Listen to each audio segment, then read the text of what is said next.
Memperhatikan permintaan dari masyarakat Nusantara untuk membahas pernyataan kami bahwa dana 11.000 triliun di kantong kiri itu memang ada. Redaktur sudah meminta izin pemegang harta amanah Nusantara yang merupakan bagian besar dari World Heritage Fund untuk terlebih dahulu membahas harta amanah ini di edisi kedua, dan beliau menyetujui dan memberikan izin tim redaksi channel ini untuk mengatur setiap tayangan sesuai dengan situasi dan kondisi di negeri Nusantara. Seperti yang sudah kami jelaskan pada edisi ke-1, harta amanah bumi atau World Heritage Fund ini adalah milik Tuhan Yang Maha Esa. Harta amanah ini diberikan Tuhan kepada semua makhluk bumi melalui Nabi Adam alaihi salam dan negeri Nusantara. Secara estafet kemudian diamanahkan kepada Nabi Idris alaihi salam, Nabi Nuh alaihi salam, Nabi Daud alaihi salam, Nabi Sulaiman alaihi salam, dan Nabi Muhammad sallallahu alaihi wasallam sampai kemudian ke Raja Nusantara. Pengelolaan harta amanah bumi sepeninggalan Nabi Muhammad sallallahu alaihi wasallam tahun 632 Masehi dilanjutkan oleh bangsa Nusantara diwakili oleh Raja Nusantara saat itu. Mohon maaf, saat ini kami sensor siapa nama Raja Nusantara kala itu, karena kami belum mendapat izin untuk mempublikasikannya. Di edisi kedua ini, kami akan membahas propaganda keuangan yang mereka lakukan. Urusan keuangan dan perdagangan dunia ini berhubungan erat dengan strategi keuangan yang mereka lakukan secara legal untuk menguasai harta amanah Nusantara dan World Heritage Fund. Dimulai dari pengetahuan asal-usul harta amanah ini, bagaimana kemudian sepeninggalan Nabi Muhammad SAW, Raja Nusantara sebagai pemegang amanah untuk mengelolanya. Kemudian, karena keinginan dari salah satu kerajaan pengelola wilayah Nusantara untuk menguasai wilayah Nusantara, mereka mengundang VOC untuk membantu keinginan tersebut. Sampai kemudian VOC berbalik menyerang dan menguasai kerajaan tersebut. Kemudian melakukan politik adu domba antar kerajaan pengelola wilayah di Nusantara ini dan menguasai seluruh wilayah Nusantara. Bagaimana VOC memperalat kerajaan Holland yang saat itu adalah kerajaan boneka milik Perancis untuk dipakai namanya menguasai Nusantara. Bagaimana mereka membentuk Negara Kesatuan Republik Indonesia. Hal ini bertujuan guna menghentikan pembunuhan dan penindasan yang dilakukan VOC kepada rakyat negeri Nusantara. Inilah awal kerajaan Nusantara sebagai pemegang harta amanah bumi, merelakan pembentukan NKRI di wilayah Nusantara. Kemudian Nusantara memindahkan kekuasaan secara damai kepada Presiden Soekarno yang diharapkan menjadi pemimpin yang adil dan bijaksana, serta mampu membawa kemakmuran untuk rakyat dan negeri Nusantara tercinta ini. Bagaimana bersikeras-kerasnya mereka untuk membuat Nusantara tidak bisa bangkit sebagai pemimpin di bumi. Patut diingat dan dimengerti oleh bangsa Nusantara, harta amanah ini tidak hanya untuk kepentingan bangsa Nusantara sendiri, tetapi juga untuk seluruh penduduk bumi. Tidak memandang suku, agama maupun ras keturunan, semua makhluk bumi berhak atas harta milik Tuhan ini. Sejarah dari mulai Hotman bersaudara melakukan survei ke kerajaan Nusantara, VOC masuk ke Nusantara, nama Indonesia sampai perjanjian Giyanti dan tarekat Mason bebas akan kami paparkan di edisi selanjutnya. Silahkan ikuti terus channel ini dengan subscribe, like dan bagikan informasi ini ke semua orang. Jangan lupa tinggalkan komen dan pertanyaan-pertanyaan kalian semua. Proklamasi. Kami, bangsa Indonesia, dengan ini menyatakan kemerdekaan Indonesia. Hal-hal yang mengenai pemindahan kekuasaan dan lain-lain diselenggarakan dengan cara saksama dan dalam tempo yang sesingkat-singkatnya.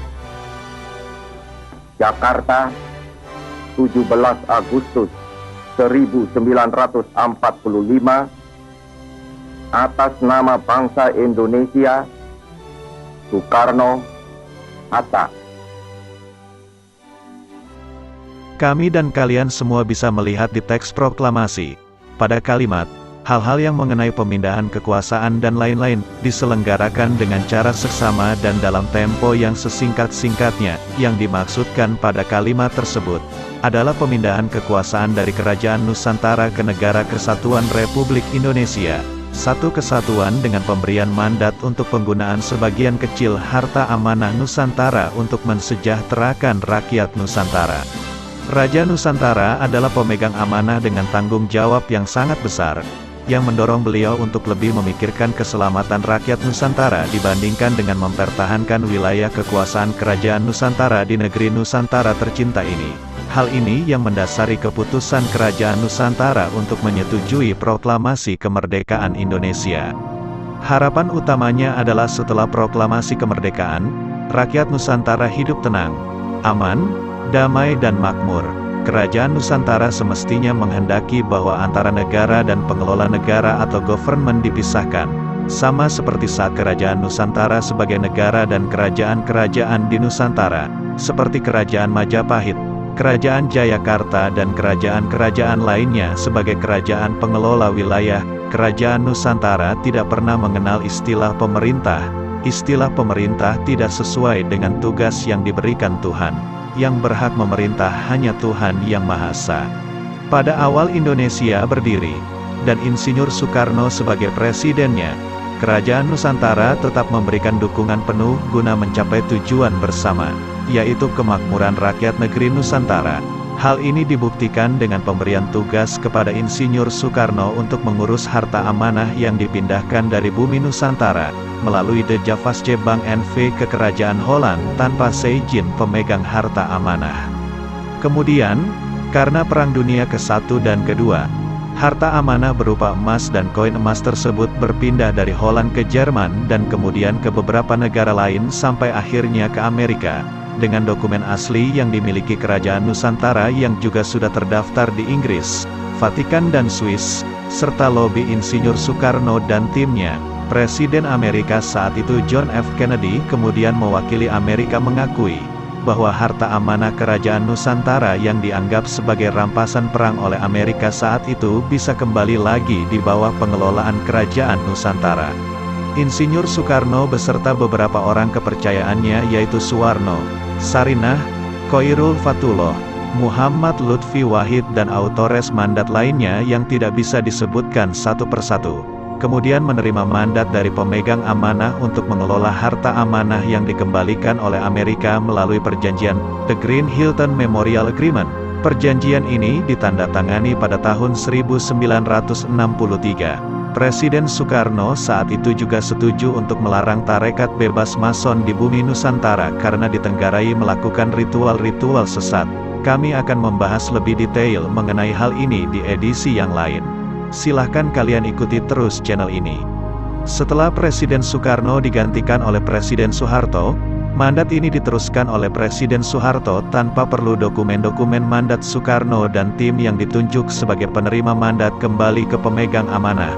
Ingat, Presiden Soekarno dan Presiden Soeharto adalah penerima mandat harta amanah, bukan pemilik harta amanah. Harta amanah adalah milik Tuhan yang diamanahkan kepada Kerajaan Nusantara untuk seluruh makhluk bumi. Setelah Presiden Soeharto mundur dari jabatan presiden, tidak ada lagi Presiden Indonesia yang diberikan mandat oleh pemegang amanah untuk mengelola harta amanah ini. Sampai sekarang setiap tahun harta amanah ini terus bertambah nilainya. Karena setiap tahun 884 bank di seluruh dunia wajib membayar sewa aset emas, World Heritage Fund, sebesar 4% per tahun untuk menjamin simpanan para nasabah di bank-bank tersebut. Pembayaran ini setiap tahun akan dikumpulkan melalui rekening virtual account yang harus disediakan oleh bank-bank tersebut. Virtual account di bank-bank ini juga dijadikan alat oleh oknum-oknum tidak bertanggung jawab untuk menipu masyarakat, dengan mengaku mempunyai dana triliunan di bank tersebut dan bisa digunakan untuk membiayai proyek dengan meminta imbalan terlebih dahulu di depan. Dana 11.000 triliun di kantong kiri ini memang faktanya ada, bahkan lebih besar dari itu dan tersimpan dengan aman di sistem perbankan dunia. Kami dan kalian semua bisa pergunakan harta amanah ini kapan saja, untuk pembelian vaksin dan dibagikan ke seluruh rakyat Nusantara secara gratis, untuk menjamin kehidupan rakyat baik yang sudah lanjut usia, anak terlantar, maupun rakyat yang tidak mempunyai pekerjaan, untuk pembangunan infrastruktur bagi kemakmuran rakyat seperti rumah sakit, sekolah, jaringan listrik, instalasi air bersih dan tempat peribadatan, pembelian alutsista untuk pertahanan negara seperti kapal induk, kapal selam, kapal perang, pesawat tempur, tank, dan senjata. Semua ini bisa dilakukan dengan cara yang benar dan melalui prosedur perbankan yang benar. Harta amanah tidak akan bisa diambil dan dipergunakan oleh siapapun, baik oleh presiden, pejabat negara, maupun pejabat perbankan. Harta amanah ini hanya bisa dimanfaatkan untuk hal-hal yang berkaitan dengan kemakmuran rakyat melalui pemegang amanah. Harta amanah ini juga bisa dimanfaatkan untuk kegiatan-kegiatan usaha seperti ekspor hasil bumi dan hasil laut Nusantara. Rakyat Nusantara bisa mendapatkan pinjaman modal kerja dengan pola bagi hasil, tanpa bunga.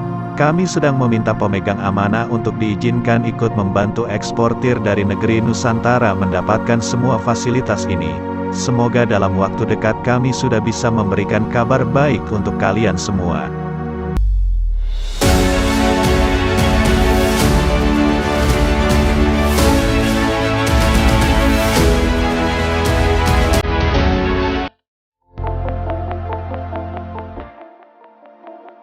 Ini kita akan bangkit, saudara-saudaraku.